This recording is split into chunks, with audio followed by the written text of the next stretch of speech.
I never thought I'd turn on the TV and see Alex Jones getting out Alex Jonesed. I never thought I'd see that by a black guy.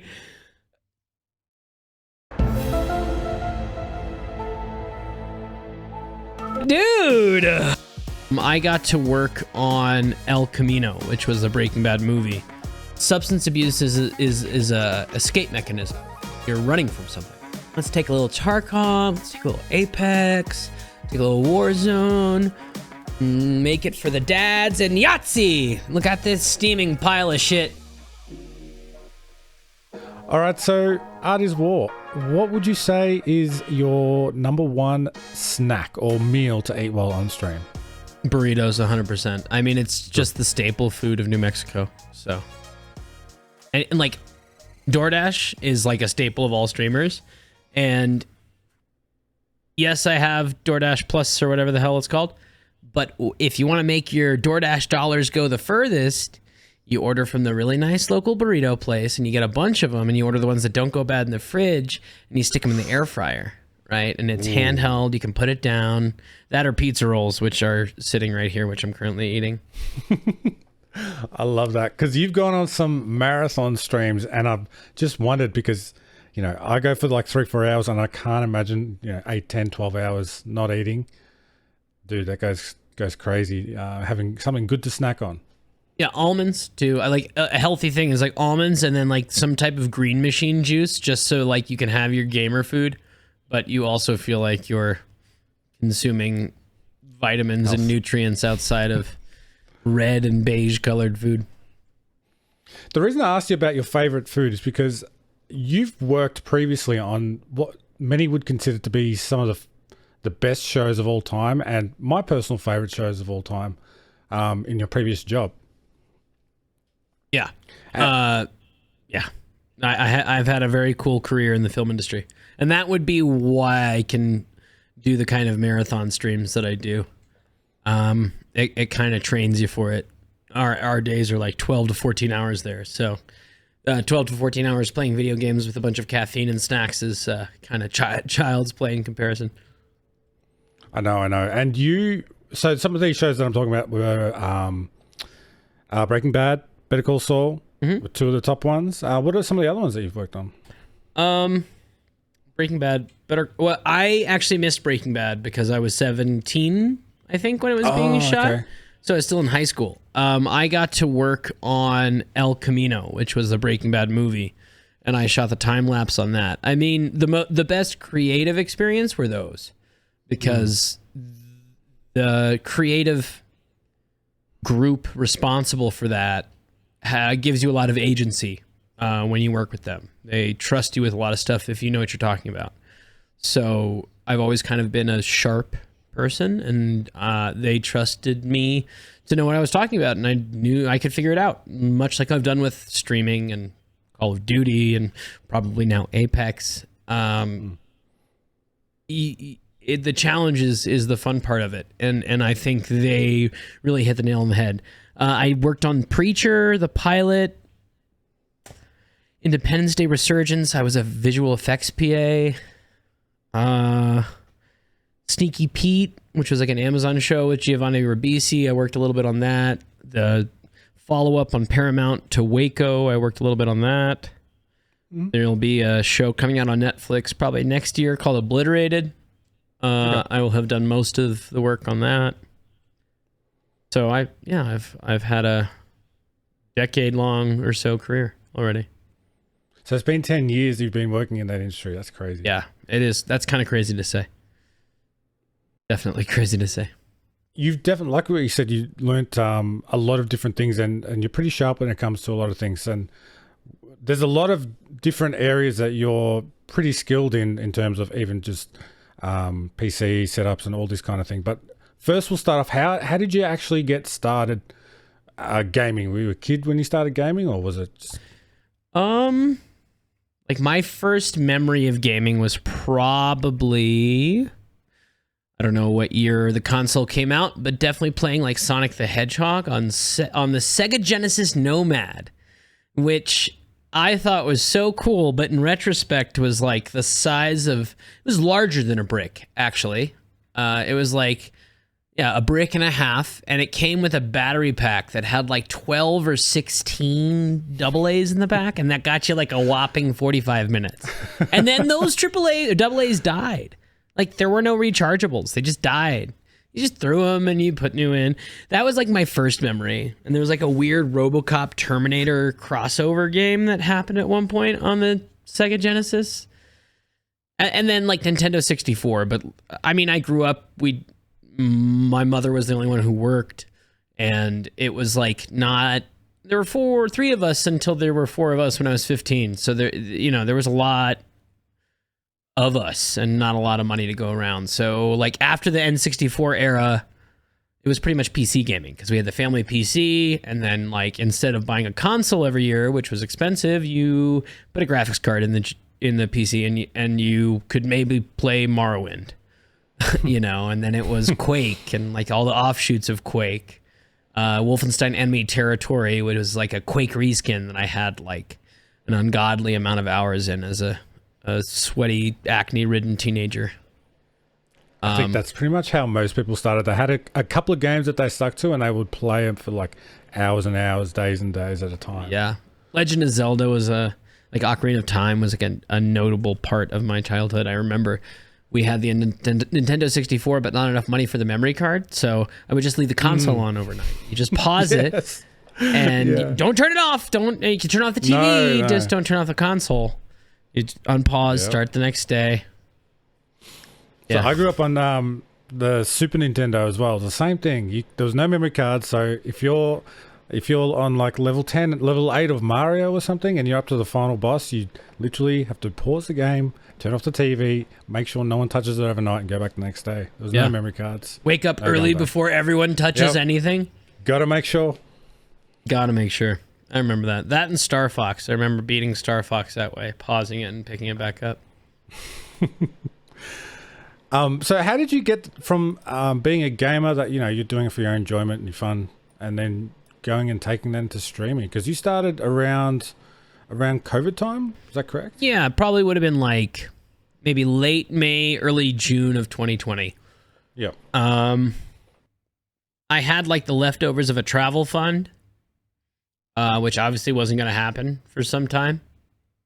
And so I was playing games on like a very dated i7 RX 480 system, that was a Hackintosh when I was in college, making movies and stuff. And I gave it to a friend and I updated. I made a little PC. And then as I'm going and I'm like, I picked up Warzone. I was playing with friends on this new PC I built. And I just decided to do it. I was hanging out a lot in Iceman Isaac's stream, and I was like, if I'm playing this much, I might as well stream it. I mean, I think I'm funny. And I mean, there's a bunch of like weirdos that stream, so why not? And so I started because I figured out, I'm pretty tech savvy. I figured out that the 2080 I had could stream, very little performance hit. And my whole thing was, come watch me get better at the game, which was Warzone 1, which was just all the craze during all of COVID and pretty much up until the last 2 weeks. And it just became a cool thing I always focused on the community. And that's really what spurned it to this now, which is crazy.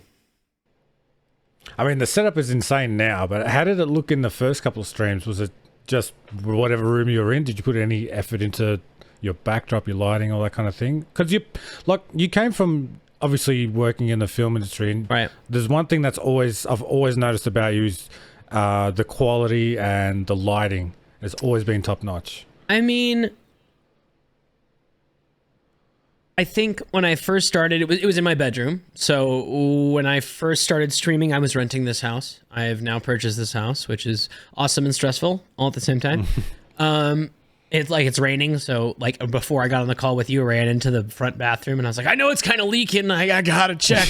It was fine, but just constant paranoia. You worry about those things, yep. I was crowded in the bedroom. I was, it was like, honestly, when I first started, I had the stand that this light's on, which is just like a C-stand with wheels on it. That I had a buddy of mine who's a woodworker build a desk onto it, essentially, with all these clamps and stuff. And I remember when I first started like getting into different mice skates and stuff for lower friction, I got such a low friction setup that the mouse would slide off the desk because it wasn't even. And like, so the setup was nice enough. I was using, I can actually just show you. I was using this camera as a face cam. And I had one light, I had this light that is in front of me now, and it was a dark room, and I could make, my general rules, if you don't have, like, you need the room to be dark. And so I made a cave.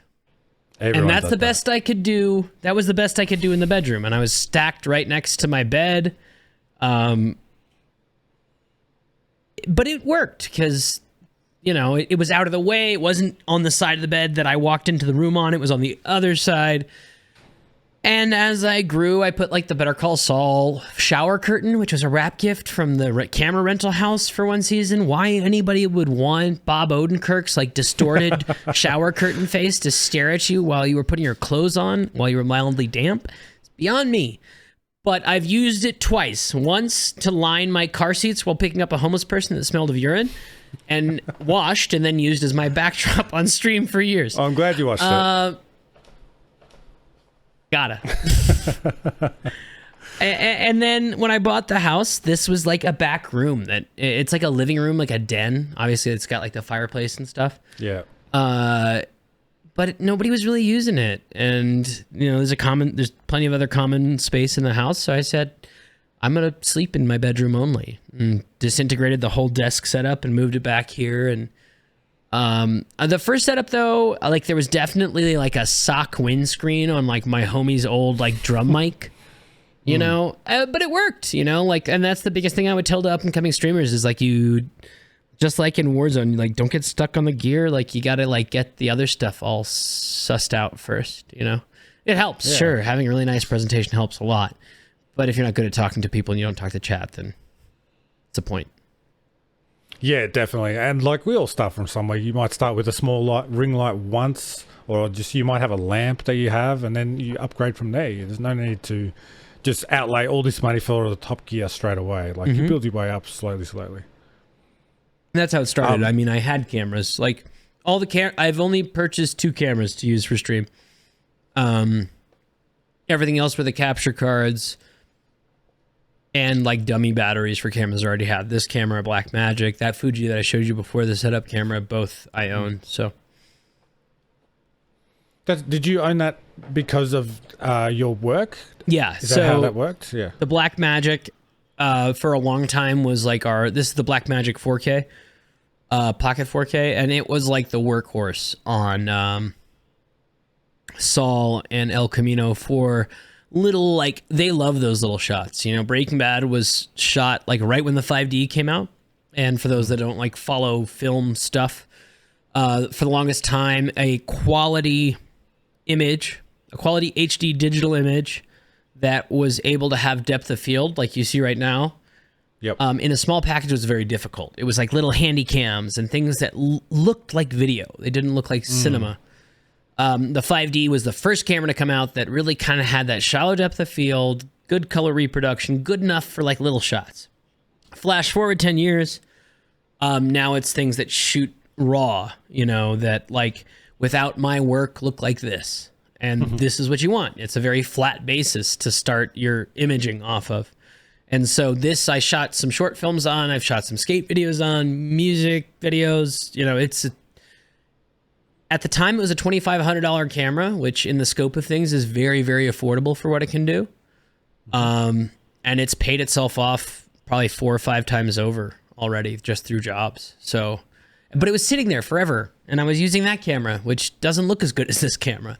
And so I said, might as well just plug it in and use it here. Resourceful as well. And I don't know a lot about cameras, to be honest, but I know that the lens is probably the most expensive part of any camera setup. So, is the 5D use the same sort of? Is the lens important, or is it really just a camera that makes it good? Lens is important, and a lot of streamers, like I do kind of stream optimizations on the side now because my setup is so nice and I know so much from the film industry. Lenses are very, very important, especially for streaming, but like within a certain realm, it's okay. This lens, you could probably, I mean, it's not cheap, but in the scope of lenses, it is cheap. It's a Nikon. It doesn't have autofocus. So if I put my hand here, like there's nothing. It's just kind of set to where I usually am. If I step back, I'll step out of focus, but I also step out of light. So it is what it is. You could spend a lot on autofocus lens, but most of the time as a streamer, you're right here. You're right here. And unless you're setting your aperture to like a 1.4, and your camera's going to be tiny on the screen, they can't tell what's in and out of focus as long as you're sharp enough. I mean, honestly, if you look at this video really closely, I'm probably sharp right here, which is where I lean into when I game. But here, it passes as sharp. It looks sharp enough. So no, this lens is probably like $400 used, which, I mean, is not cheap. But a brand new lens for this camera could run you $800, $1,200, $1,800, just as much as the camera. But I think I made some pretty good decisions. You know, my Fig Cam lens is like a $200 lens. I think the lens on my hand cam is like $150. You could go crazy, but you don't have to. It's about buying the right stuff, but you have to know what the stuff is to do that. So is this everything that you've learned, everything that you've picked up over time, is that you going out and just doing your own research and just learning as you go on the job kind of thing? Or did you have like a background in filmography or filmmaking and that kind of thing at school? I went to University of New Mexico and I have a master's in cinematic art. I'm sorry, I have a bachelor's in cinematic arts. I did not go to grad school. I have a minor in psychology, which is meaningless. It sounds cool on a date sometimes. It sounds very nice, yeah. And it was largely a theory education, which in retrospect now at 32 years old, I'm thankful for, because these kind of conversations, or like tracing the meaning of things, which are largely a lot harder to teach, is a lot easier to have. Those conversations are a lot easier. My technical knowledge, I would credit, has largely been self-taught or I picked up on the job. So I was lucky to get into filmmaking right around the time that this 5D thing happened. So had I been 5 years older, I probably would have been on the set Breaking Bad, because I was there in the right state, doing the right thing, interested in those things. But I think it was lucky for me because I was in school. The teachers were lost. Our gear was ancient. It wasn't relevant to what was being used out there. We weren't getting to use like real film cameras or access to any of the new digital cameras because the Red One just came out. Like, it was a very, very new thing. But me and a ragtag group of like musician friends really got into this whole DSLR thing. And now it's all the rage. You know, every streamer has an A6100 or an A6400 or an A7S or a what name you. And so we learned all the technical rules, you know, exposure, like shutter speed for cinematic motion, what frame rate are they shooting at so it doesn't look like video, depth of field, focal length, all this stuff by buying cameras, using it, shooting it, and like on forums, honestly. Which is, I think, like a common theme amongst like innovative people my age group. You know, I just don't think it was the internet age, and I think the sharp and witty people very quickly found out that, oh, there's just all this information out there for free, and like if you have a good bullshit detector, you can learn all of it for free. Yeah, turns out people's bullshit detectors are pretty off, but luckily mine has been pretty on, because when I stepped into the film industry, my base, like, had a couple terms wrong. I didn't know enough about a couple things, but I was set up just through teaching myself all the technical stuff. I mean, it really is, film is, and streaming now is like a hands-on thing. Like you can't be good at it without doing it. You have to do it. There's no real like manual to doing these things, because like you said, the technology is always changing. So what you know from what you learned 5-10 years ago is kind of relevant now, but probably gets, outshone by newer things that are happening and newer techniques and everything like that. Stacked on and compounded and complicated. Yep. And that's the thing that I think is kind of lost in a lot of Western discussion, is the fact that, like, it's a craft. Filmmaking is a craft. Camera work is a craft. Streaming is a craft. Audio production is a craft. All of these. And when I say it's a craft, I mean it is taught to people by people that do it. And that do it at the highest level. And when you do it at the highest level, you're always learning new things, and you're passing that down, you're sharing that information, and it's always changing, because the things that you're using, what people like, that's always changing. And you can't just open the BuzzFeed top 17 list of things that make a camera look cinematic, because that definition's always changing. So it has to be like a hands-on, passed down thing. But I think most people now are accustomed to check boxes, receive result. And it's like with the current state of Warzone and the current state of like a lot of popular film, it just kind of sucks the soul out of all of it. It, like, yes, you're right, you checked all the boxes, but it's just like empty spray can. I feel that. But you mentioned you're starting out on Twitch and you're watching Iceman Isaac. I think that's where I know you from. Like, I've been familiar with your name and you for so long that I don't know exactly where we first interacted. I'm pretty sure it was through Iceman Isaac, J God, something like that. But you're a mod in his stream. How long have you been a mod for the Iceman? 6 months, and I'm like a casual mod. Like, definitely I came into chat one day. We've always had like a back and forth about like camera stuff and like stream stuff and tech stuff, because, he's aware of my work in the film industry, and I've always kind of played that card as a vetting card, and for networking purposes, it works great. But he just asked me, "You want to be a VIP on a mod?" And I was like, yo, if it means I can ban racist, give me. Hey. Give it to me yesterday. Yeah, exactly. But I hang out like when I was driving home, I was stuck in traffic, and so I threw up the stream and watched him mauled for a little bit. Yeah, but I mean, he was the big kick in the pants to do it, and then I just traced out from him, and it was because of his presentation. He's got like a very mature, like adult presentation to what is like a video game. Yep. And there were also multiple interactions in his chat during COVID where there was like some, it was in the middle of at least in the States, a lot of tumult around the issue of race.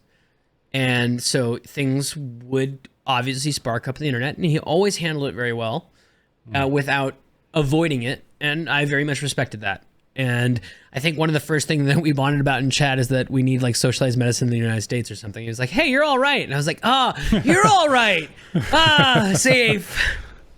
And then I just branched out from him because he was safe and like doesn't have like the American brain rot like a lot of other people do.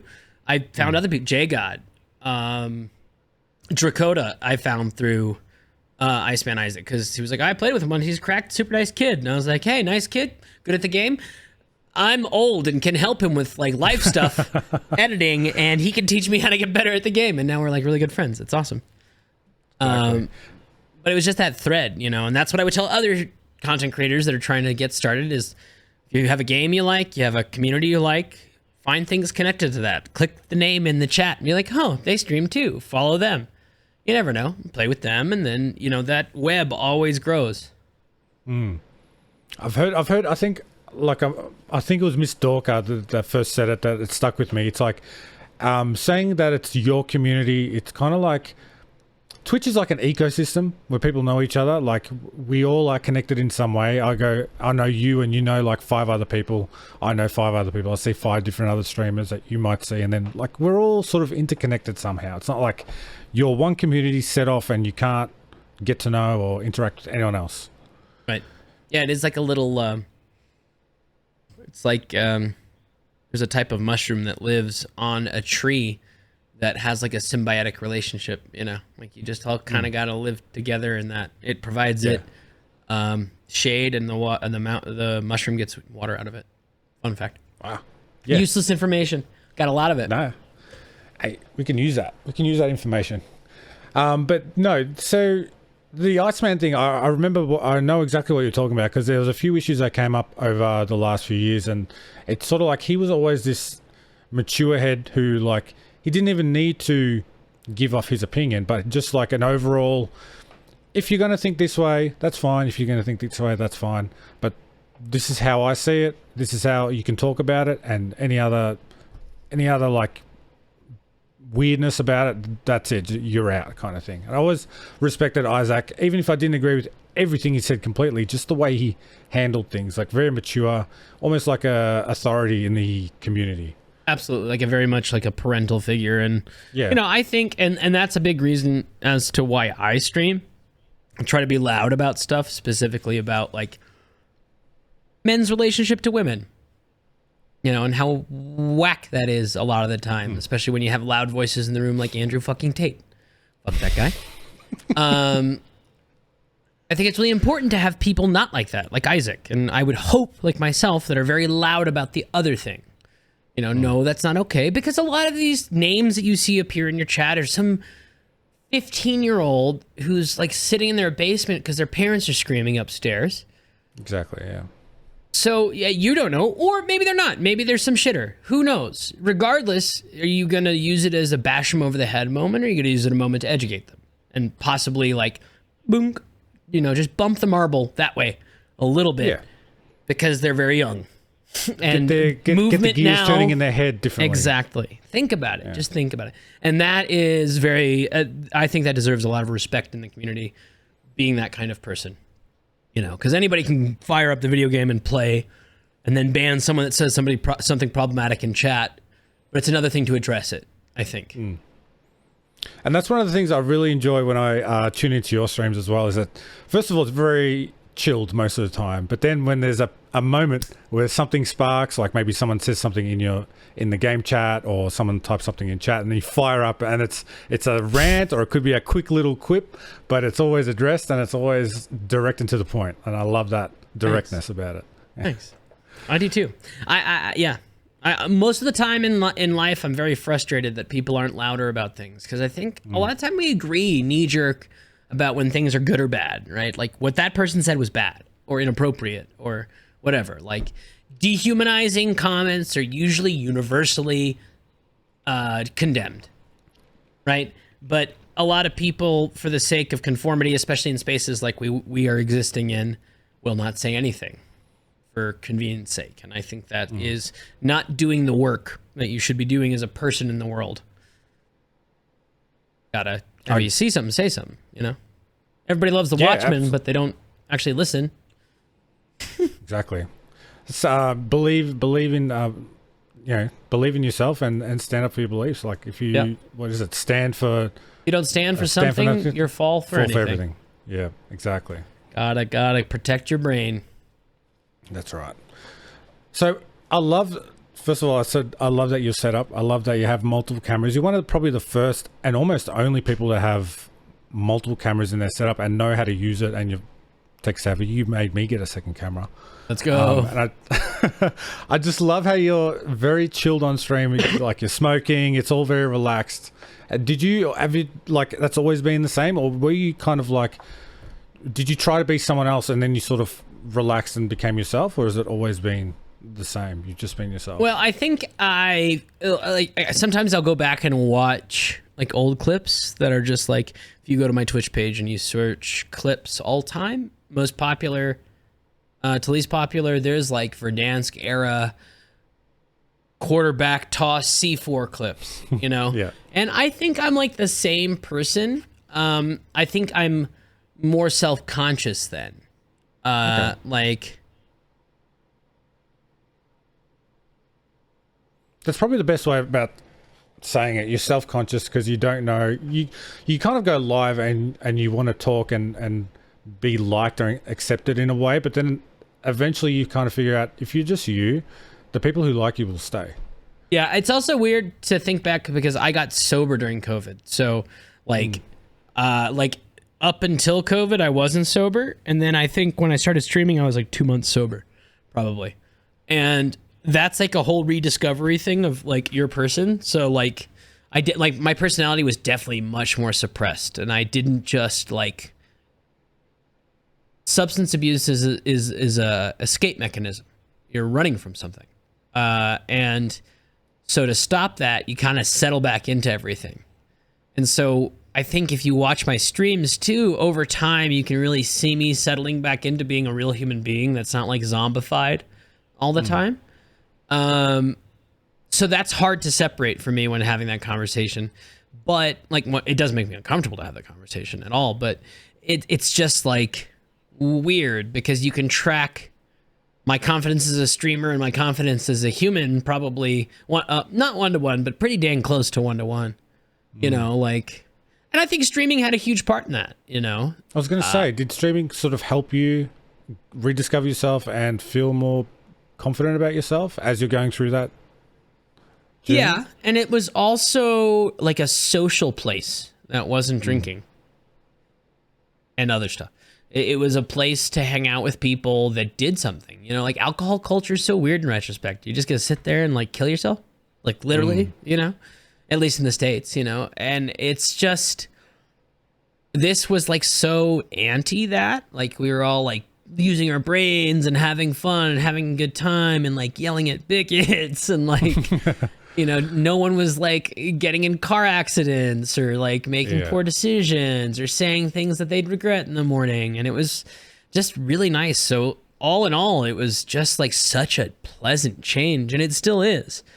I just think that also with the state, like Warzone was in a much better state than it was right now for a long time. And I think in the same breath of saying that I got better with that, it's also sad to see the mechanism of what got me to where I am start to fall apart.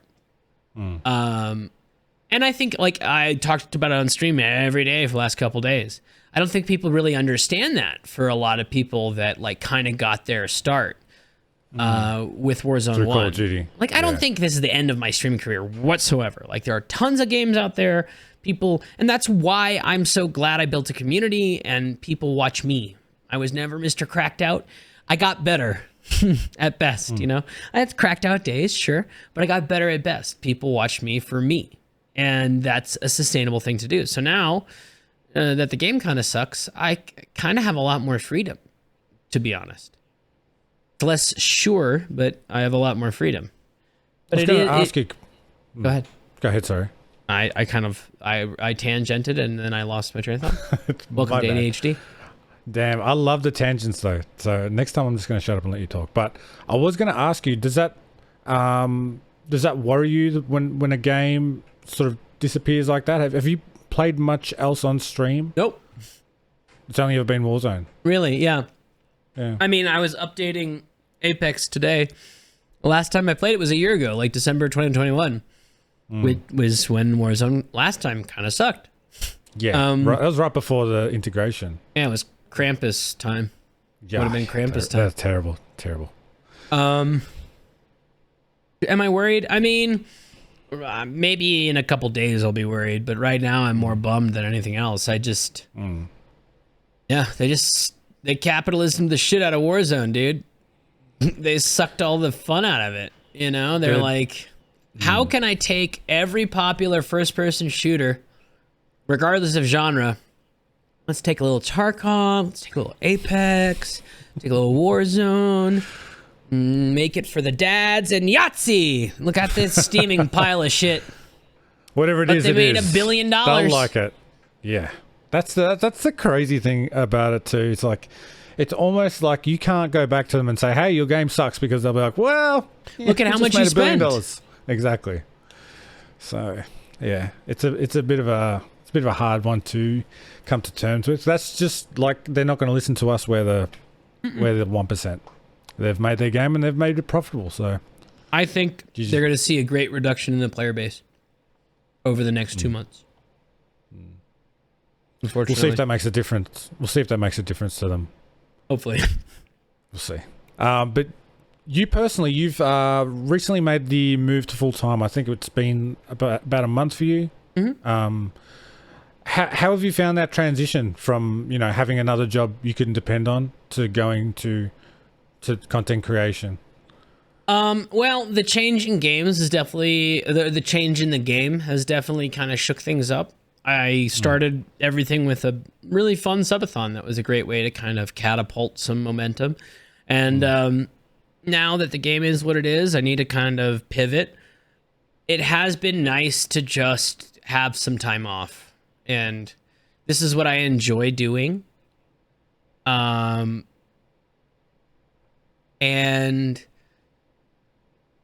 it's hard to say because I don't have a day job like a lot of people have day jobs, If I'm working, it's all I'm doing. I'm working 60 to 80 hours a week. There are times where I work 12 to 14 hours a day, 6 days a week. I have one day off, and those hours could be like 5 p.m. to 5 a.m. So when do you stream? When do you have like a reliable schedule that, somebody that has like a living wage job that works 9 to 5 or something could do? There's no balance. There's nothing. So it's been really nice to just have some time and even think about streaming in a major way. But now I'm kind of thinking about doing something that's less game specific and more, well, I kind of have two ways of thinking about it right now. I might do rants about how bad the game is over gameplay, because no one's doing it, and we all know how good I am at ranting. Or leaning into the tech channel that I have kind of quietly sitting in the back, because it's something that I very much enjoy. I'm passionate about. I can talk about it to great length, and I have like credentials to back me up, which is more than I can say for my first-person shooting career. So we'll see.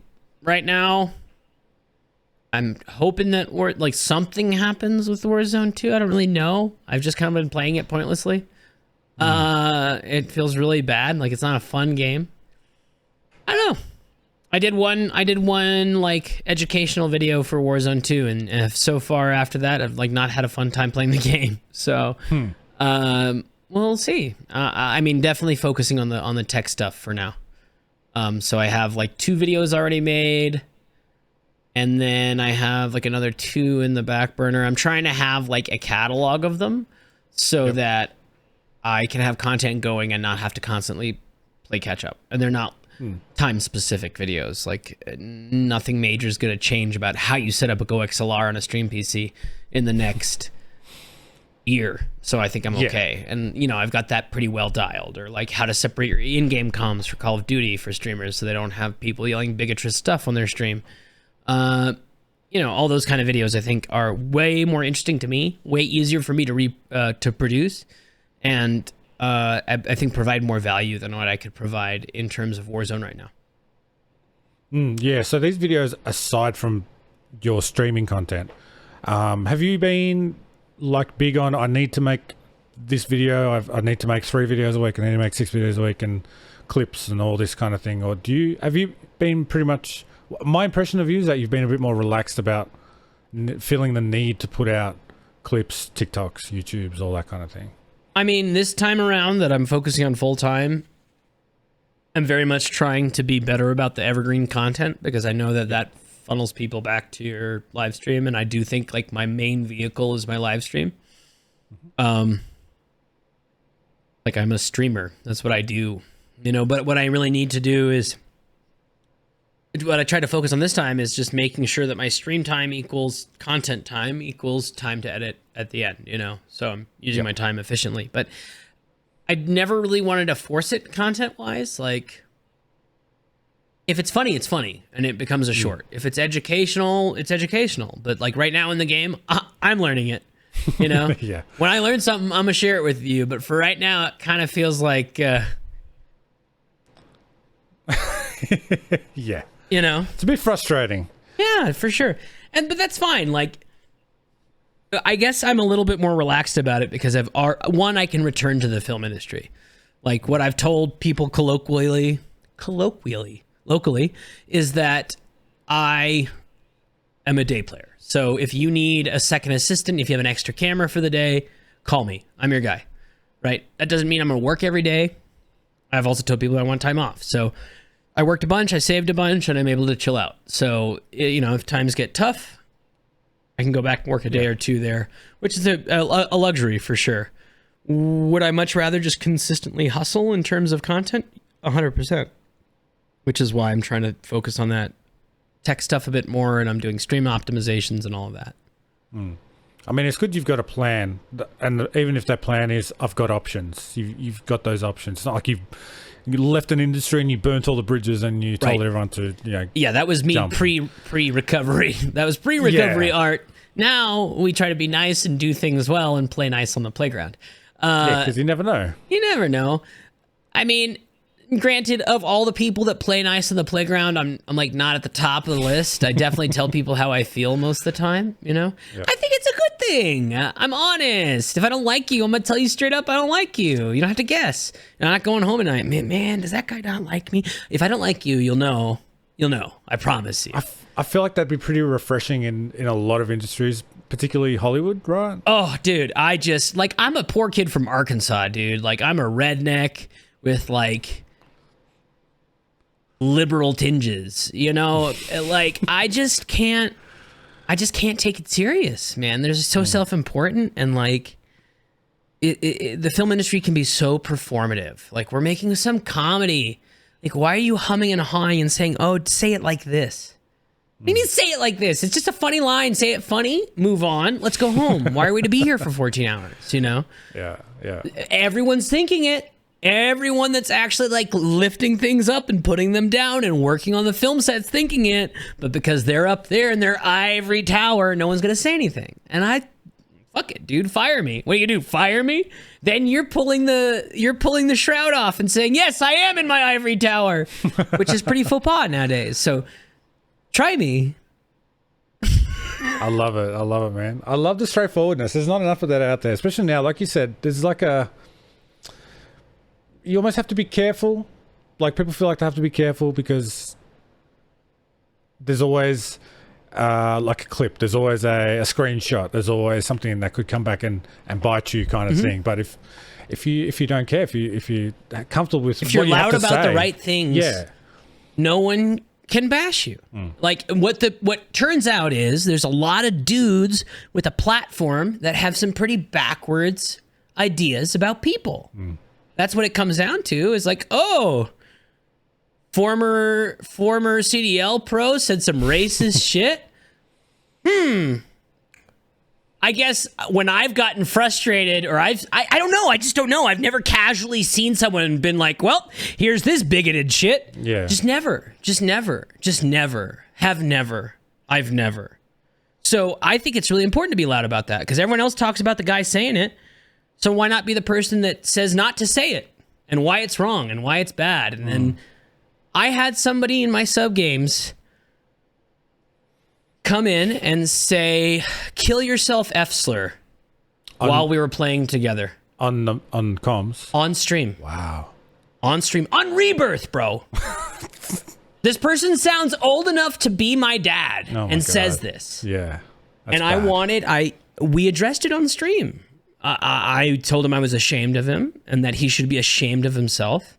Never once have I been so frustrated that I've defaulted to bigotry. And just get out. Leave. I've banned him from the stream. I told him to send me a good apology. And you know what? The apology wasn't good enough. Okay. It just wasn't. It was, I'm sorry I got caught. And I told him, I want you to sit for a while and think about what you said and why it was wrong. Because I have people in my life who are gay, who I love very much. And that term has brought those people to tears. So for you to use it flippantly makes me so mad. I'm getting angry just retelling the story. Yeah. And I told him, I'm sure he's seen me say it. I'm sure he went back to the VOD to see if I saw it. I still haven't clicked the like that he wanted me to like to say that I've read the message, because you know what? He doesn't deserve it. And guess what? My ban list is shared with a lot of other people. Okay.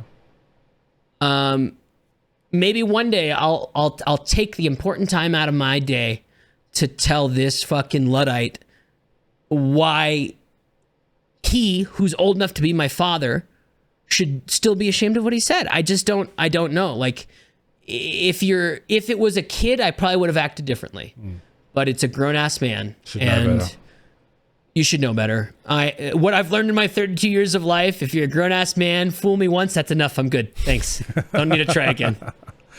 No more chances. If you're a kid, you're a teenager, or you're like of a oppressed group, you get a lot of forgiveness from me because that's just how the world works, dude. I'm sorry, but like, he said that because he thinks he can, and he can't. And he's going to suffer the consequences, which is being banned in multiple streamers' chats because I have a shared ban list. I think one of the most stupid things that I've ever seen is that people will justify certain things that come out of people's mouths or what they type or whatever. It was fine in COD 4, or it was fine in Call of Duty back in the pre-game lobby and all this kind of shit. I'm old. I came from that time. It wasn't okay then.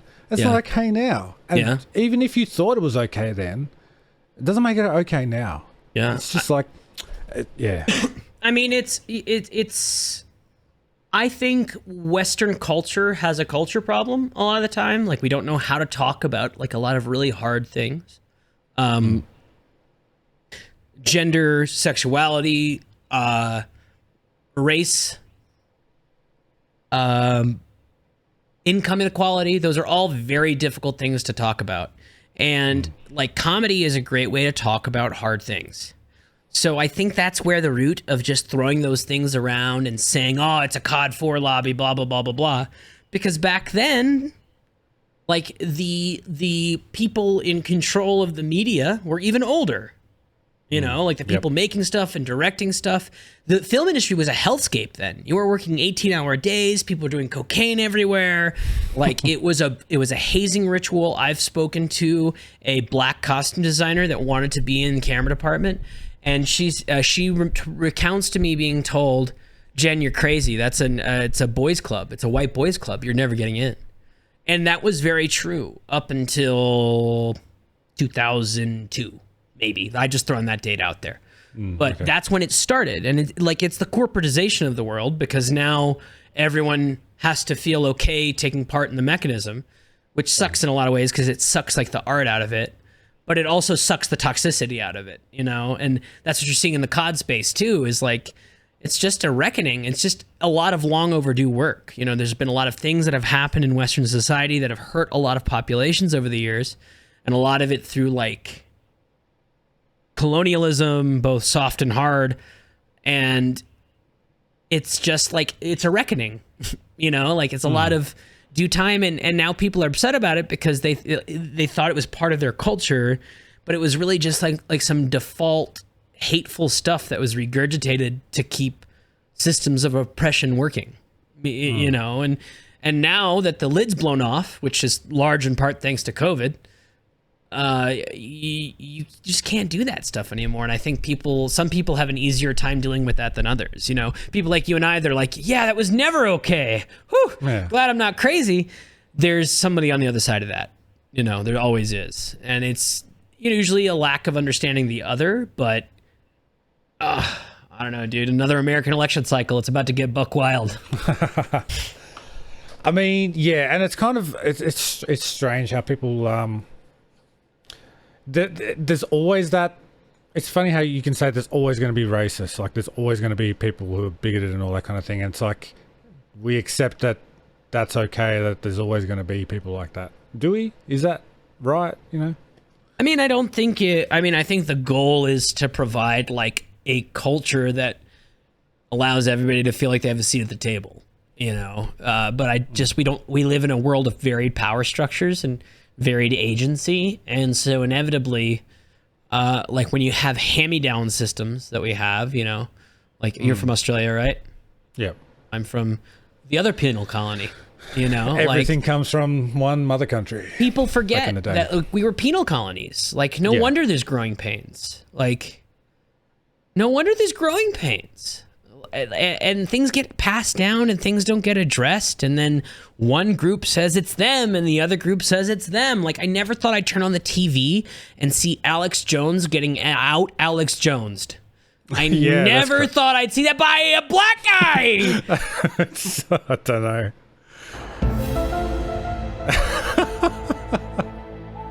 Dude. You know, so like, I don't really know what to say to that.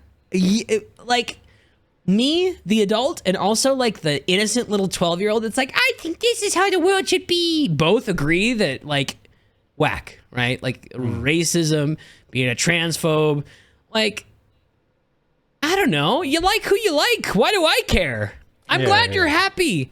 I'm not happy in a relationship. How do I do it? Teach me. That's where I'm at with that, you know? And like, I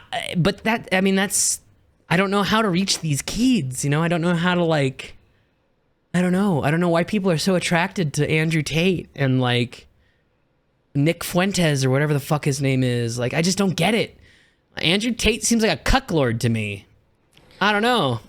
It's almost like what you said. It's people afraid to be loud and speak their opinions, but these are the people who are speaking their opinions. Mm-hmm. They might be the bad ones, whereas we need more people to speak the good opinions. Which is why I'm so loud, because I'm sick and tired of like Andrew Tate, dude. Like, I just saw, like, I was just scrolling through YouTube shorts at the checkout, and I get some Andrew Tate short about he has some trick how he texts all of the women he's talking to at the same time by forwarding a WhatsApp message.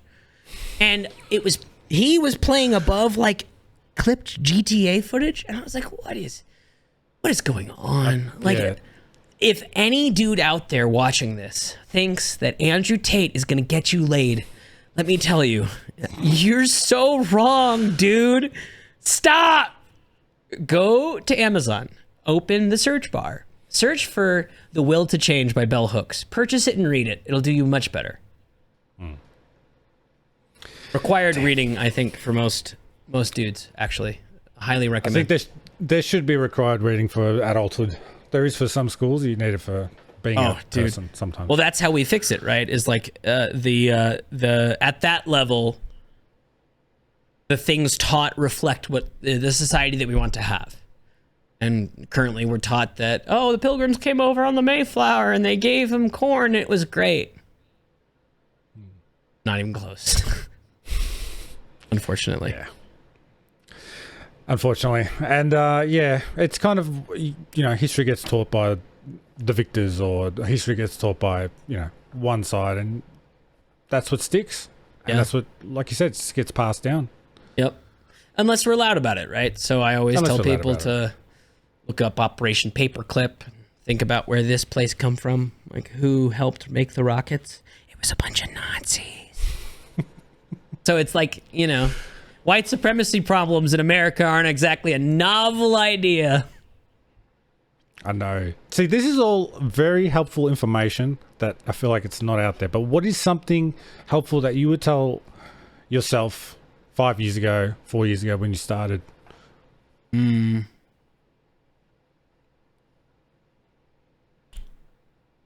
more games.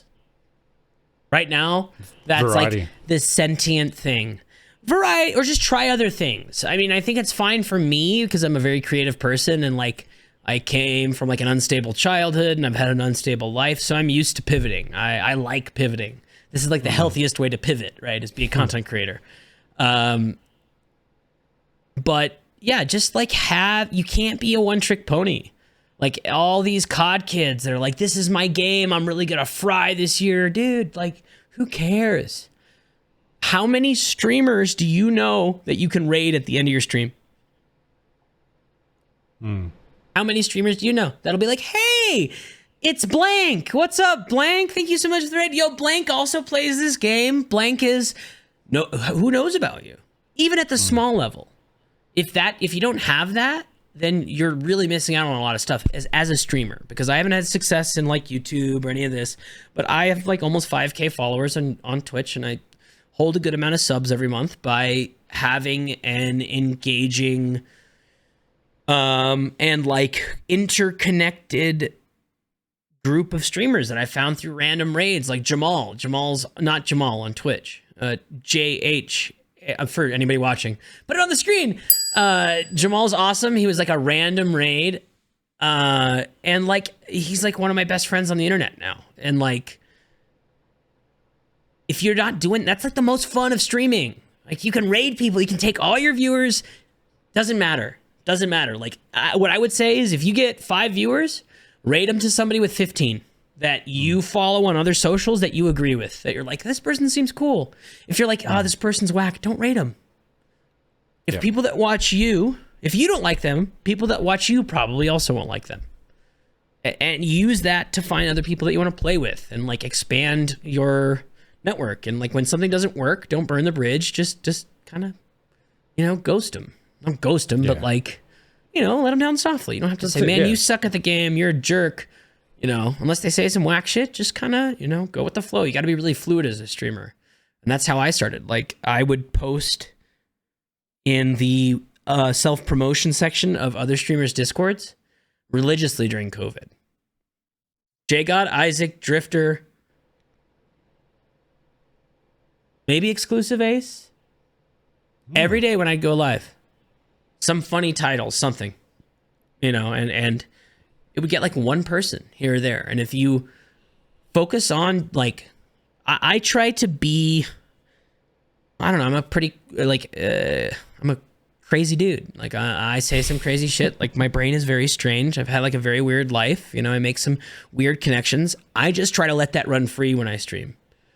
Like the random shit that I'll scream, and it's fun. I'm having fun, and because I turn into 11, stream is having fun too. But I always try to like be honest. And you asked a question earlier, like, was I trying to put on a act or be myself? And because of the sobriety thing, I was very much trying to be myself and figure out what that self was. And like, through streaming, I've kind of figured out that I'm a goofball. And like, it always used to be like, I would use humor as a shield for things in my life. But now it's like, humor's just become such an integrated part of who I am as a person that it's just like it's like the thing that I explore with now. It's a tool. Yeah, it's a tool, and it's like my best tool. I mean, it's really my brain as a whole. Like, I was never an athlete. I was always a chubby kid. Like, that was just me. But, I always sharpened my brain, and it's really nice now to have something that really just smiles on that, and kind of lifts that up. The film industry kind of did that, but it felt like I was put into a milking machine, and they would milk content out of me and then put me back on the shelf. Because I was smart, and they'd be like, yeah, help us figure out this shit for our dumb movie. Ha ha ha. Now go sleep like you did a bunch of drugs even though you didn't. This, I can do the same thing, and it's much more rewarding. Not financially yet, but Did you have you gone to any of the Twitch events? Have you ever met a bunch of streamers? So I went to San Diego, which is where Tony True Game Data, and Christina, and like Variable 42, who's in my chat a lot, and he's a homie in a lot of the chats, like 2 years ago, and met everybody. But then I went to TwitchCon this last year, or I guess this year, and I met everybody. Have you been recognized by somebody that you didn't know? Or like they had to come up to you and be like, hey, I'm in your chat, I'm blah, blah, blah. Yeah. Like that. Multiple people. Yeah. It was it was awesome. And let me see if I can actually probably pull it up on my phone. We did a bonfire when we were out there. We knew TwitchCon was gonna be crazy. Because it's a con at like some convention center, and like it's loud and you can't do anything and you had to wear masks, and like, so we wanted to do something outside that was like, you didn't have to pay to go to. Like if you were in the area, because there were a lot of people that were just like, they bought a day pass, but they were staying there for the whole weekend. So we put together a little like get together on the beach, and it was like such a cool, I mean, there were a ton of people there. JGod rolled through, Breadman was there, Stellar, I think Wag was there for a little bit. I mean, everybody in the Warzone scene was just like chilling at the bonfire making s'mores. And it was awesome. It was so awesome. Cool. Yeah, here you go. Let's see. This will actually come across on the camera if I do it right. Hey, that's awesome. I mean, it was a lot of people. It was crazy. What was it like? You obviously knew a lot of people through text and through cameras and through, voice chats and everything. When you finally went face to face, did it just feel familiar? Was it?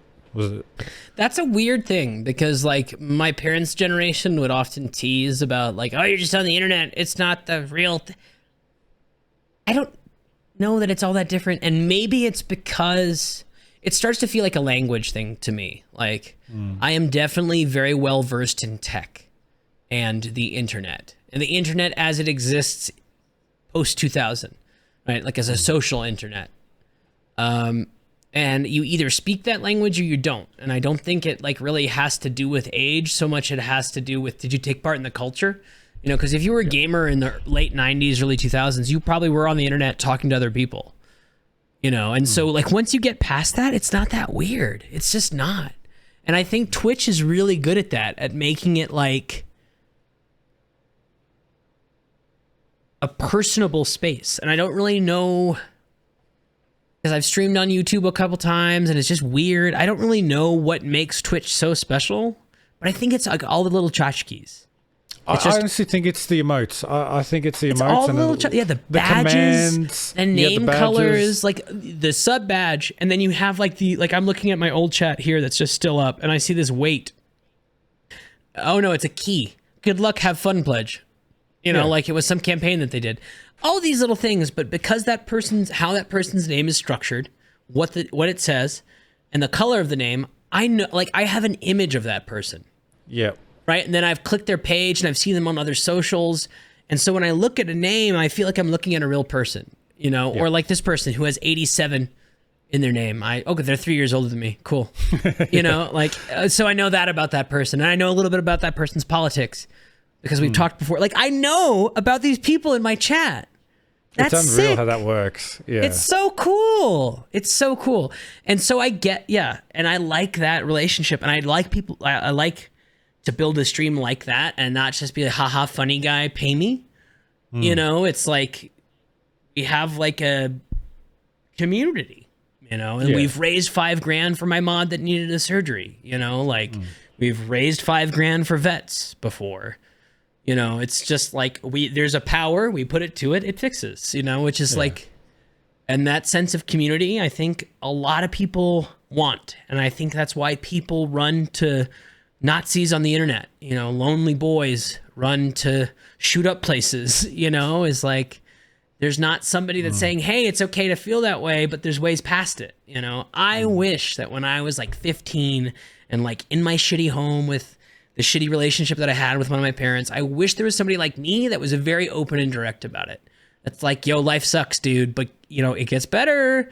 And like you could end up weird and cool like me. You just got to tough it out, like that would have meant the world to me. So I think about that a lot every time I stream. I don't know why.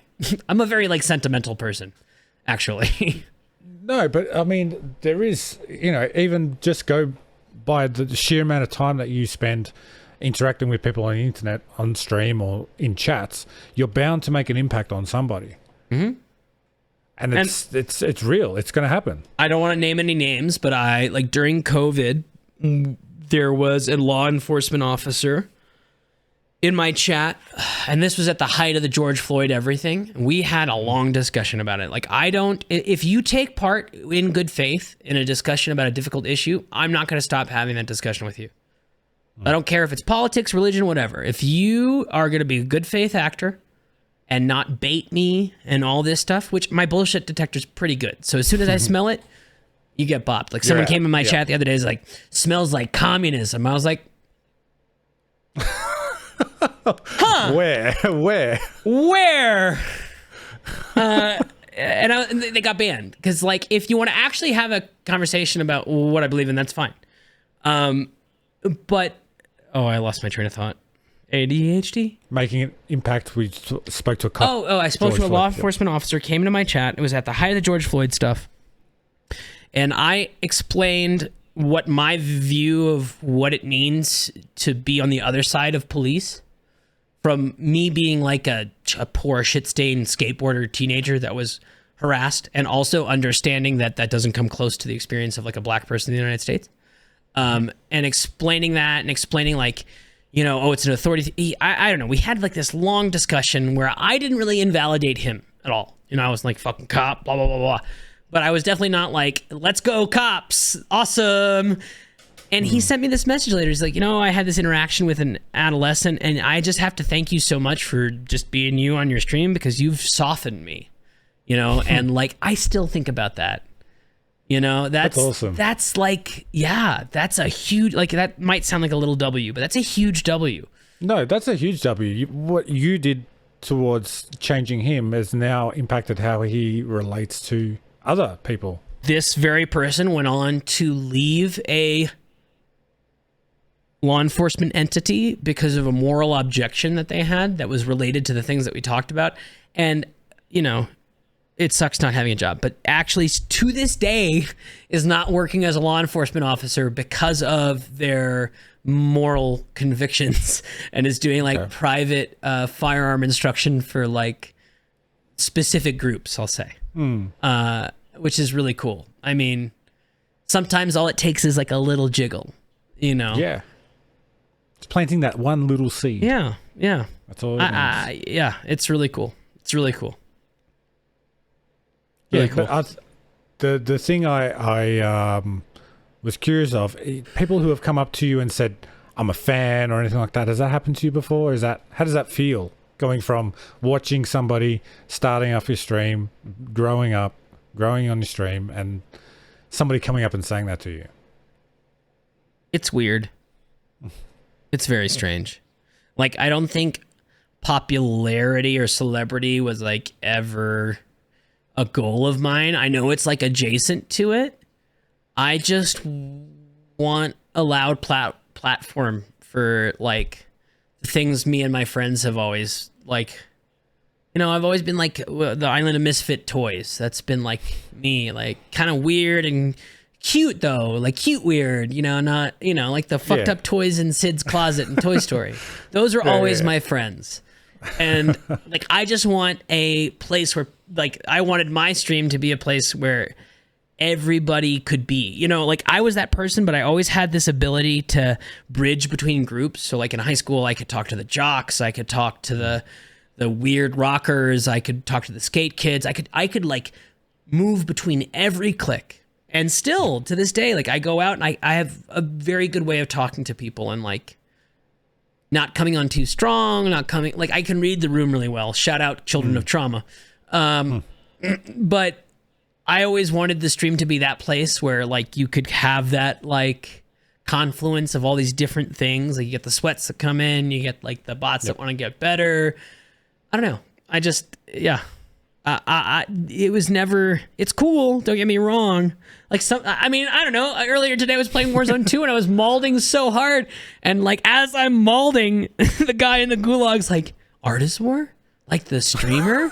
I was like, yes! Wow. Yay! I fucking hate this game! I'm like, can't even Let me roll in peace.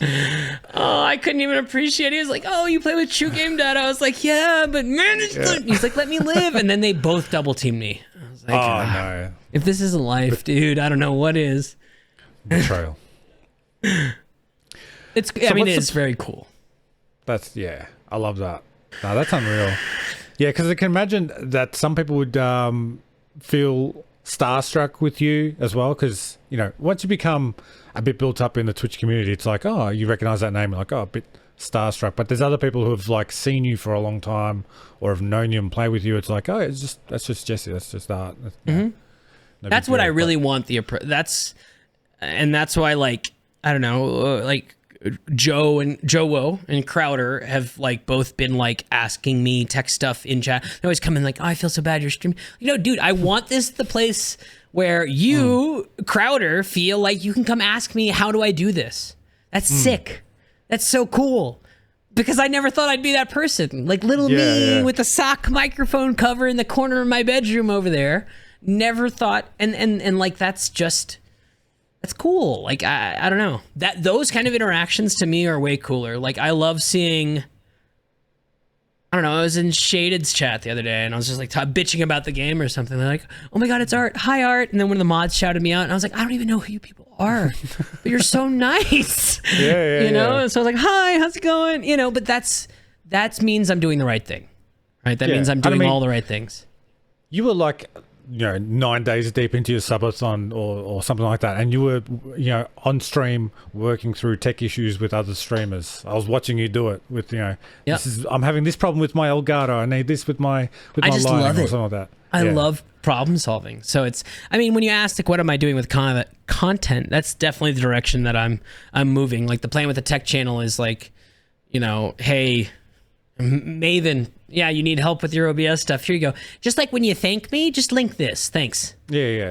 That's great for me, because then, I would love to make it I'm going to make an educational tech channel like aimed at like Tim the Tatman does tech is what I'm going for here. Funny, loud, outrageous, but helpful for Twitch streamers, instead of hiding it behind like an optimization paywall. Now, of course, if you want like to sit one-on-one with me, that's where the Calendly comes in. But I think like content would be really fun, because I could just get new toys all the time. I mean, everybody wins, but there is a lot of stuff people can do with a lot of free information out there. They just, I don't know, don't try. They're too scared to look for it. They don't know what to look for. But yeah, dude, there's a lot people can do, even with OBS.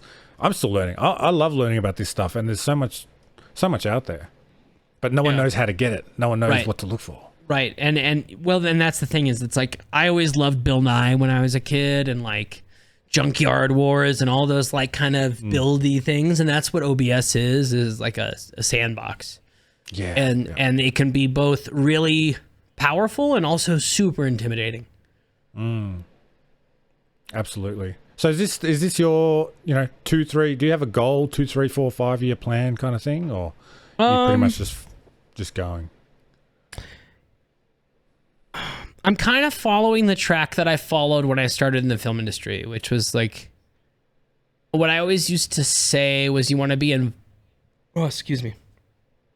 I'm trying to follow the path that I was following in the film industry, which is like, you always want to be invited. You don't want to like push your way into anything.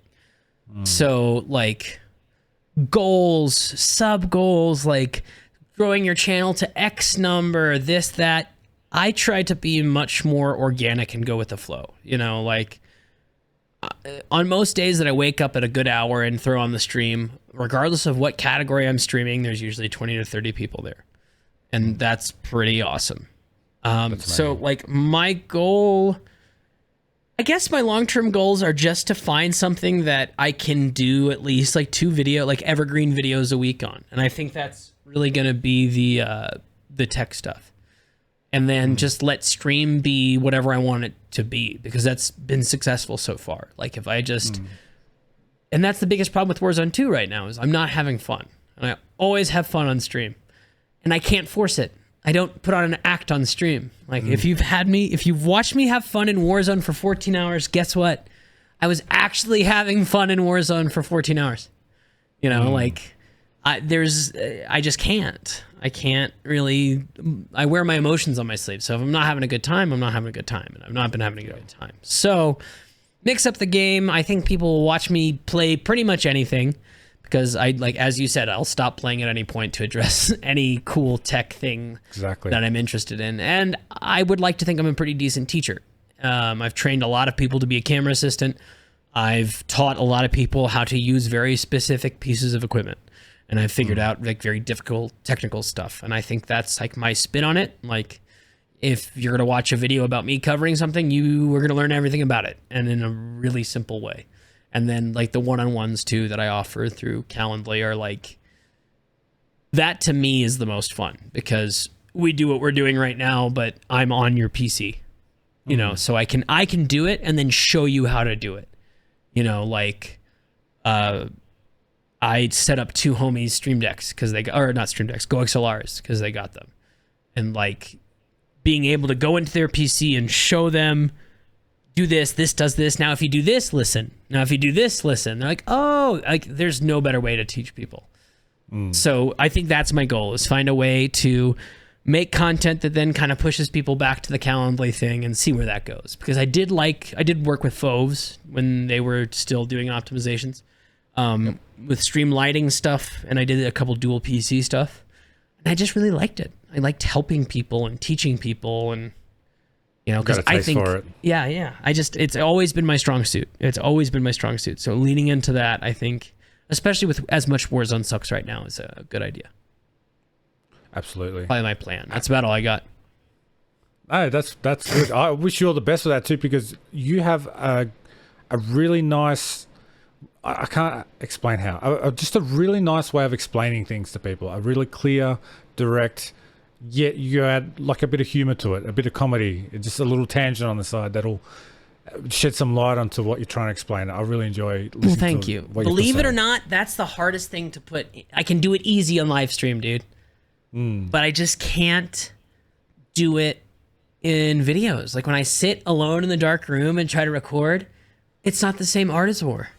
It's so weird. So anybody watching this that has tips, let me know. I probably should just do it on stream, honestly. It's just like schedule a day. Record your consult with somebody. Yeah, exactly. Well, this might have just sparked an idea. Thank you. There we go. No worries. Anyways, Art, it's been a pleasure, man. I wish you all the best for achieving your goals in the next months, years ahead. And it was a pleasure having you on here, man. Thanks for having me. It was a lot of fun.